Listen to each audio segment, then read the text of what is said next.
Okay, so as most of you guys know by now, NiKo, the former Mouse Sports player, left the team in order to join FaZe clan. And as some of you know, NiKo and I are very close friends. We used to play together for a long time in iNation alongside Kassad, the former Mouse Sports coach, now the coach of Renegade. So I'm obviously super excited about the move. I always wished NiKo nothing but the best, and I always wanted to see him be in a team that is able to compete for titles and go run deep in tournaments. And I feel like in his time with Mouse Sports for the majority of it, especially for the past year or so, I think when you look at sheer performance, pure performance, NiKo was probably a top 5 player in the world, top 10 for sure, while his team wasn't really a top 10 contender at any point in time. I mean, Mouse Sports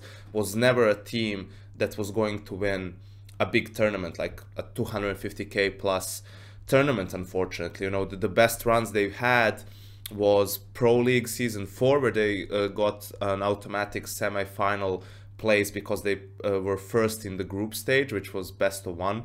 And at E-League Season 1, they made the semis, and that was when they had Kassad as a coach. And back then you didn't have the coaching rules, so the coach could actually talk for the whole time and be the leader of the team. So when the news came out, I saw a number of posts or just comments from people saying that this is actually going to be beneficial for Mouse as well, in a sense that NiKo was taking too much space in the team, everything was revolving around him, that he's maybe a toxic guy, and so on and so on. While I can agree that the Mouse Sports lineup, the last couple of iterations of it was pretty dysfunctional, simply because they didn't have a proper in-game leader or a team leader, like an authoritative figure inside the team that could either rally the troops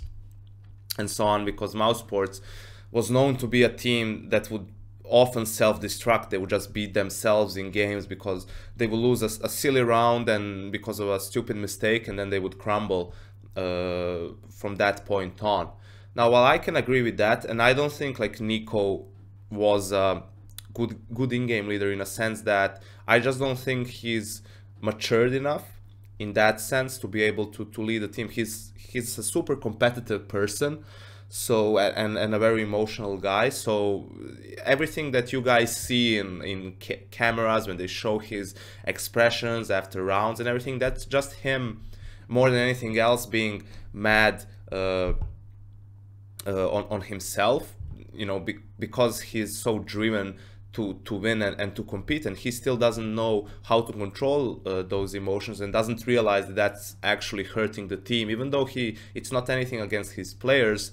But when your teammates see you making those faces and everything, they get a bit disheartened more often than not. And not just because of that, also when you have a player like him, you don't want to put too much weight on him, in a sense that just let him do what he's best at, which is a lot of things, but you don't want him to be the in-game leader or be the one who needs to take a step back for the team to try and become better. That's what they tried at one point as well. It was like he felt that maybe if he takes a step back and then try to play more as a team and not have that much of their game revolve around himself, that maybe they would be able to play better. But as we've seen, that didn't work out either. So I just wanted to make that distinction, that I don't think in any shape or form is it an upgrade when you lose a top 5 player in the world, because I don't think there's a replacement that Mouse Sports can get that can fill in his shoes. I do agree that Mouse Sports as a team,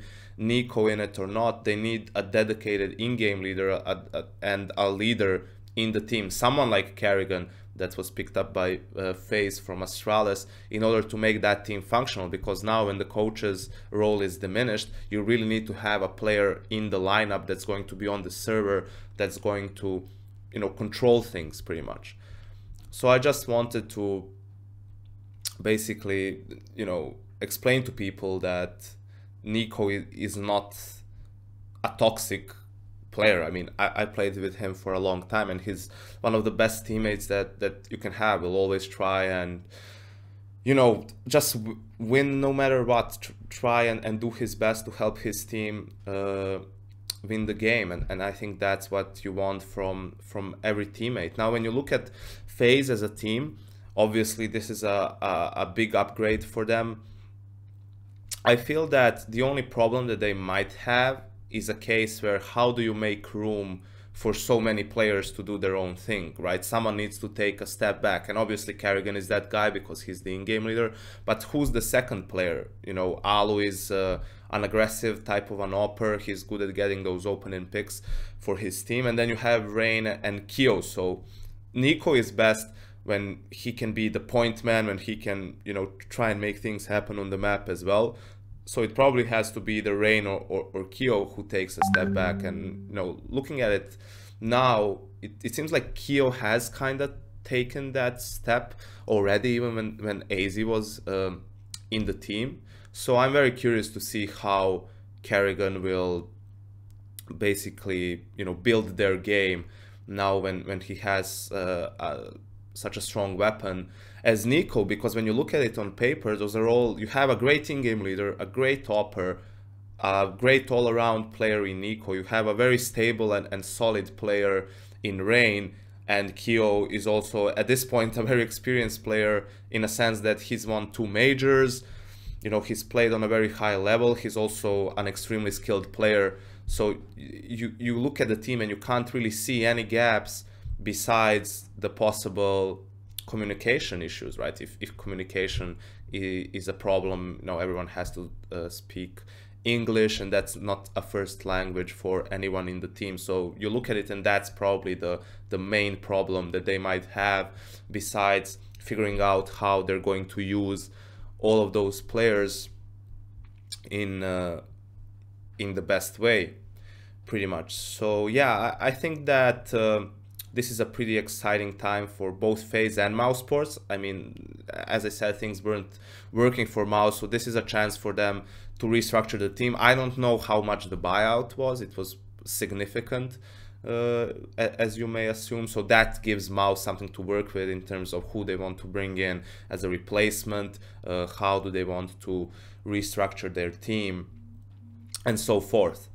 So yeah, I think that's pretty much it. Just wanted to, you know, share my thoughts with you guys, seeing as how I've always been pretty fired up when it came to mousesports more than anything else because of NiKo. I just felt that having a player of that caliber, in a sense, trapped in a team, and always you will always have people, which is legitimate, I guess, question his not skill, but, you know, people saying he's the best player in the world or a top 5 player in the world because he never got to play a grand final of a major, a semi-final of a major, and people legitimately question, okay, sure, he's a great player, but how will he perform when it comes to those biggest games when the pressure is really high and everything? And I personally am pretty confident that he would perform the same. He would still be an amazing player, but obviously we have to wait and see. And at the end of the day, the point is that I really feel, and I think everyone will agree, that with FaZe there's a very strong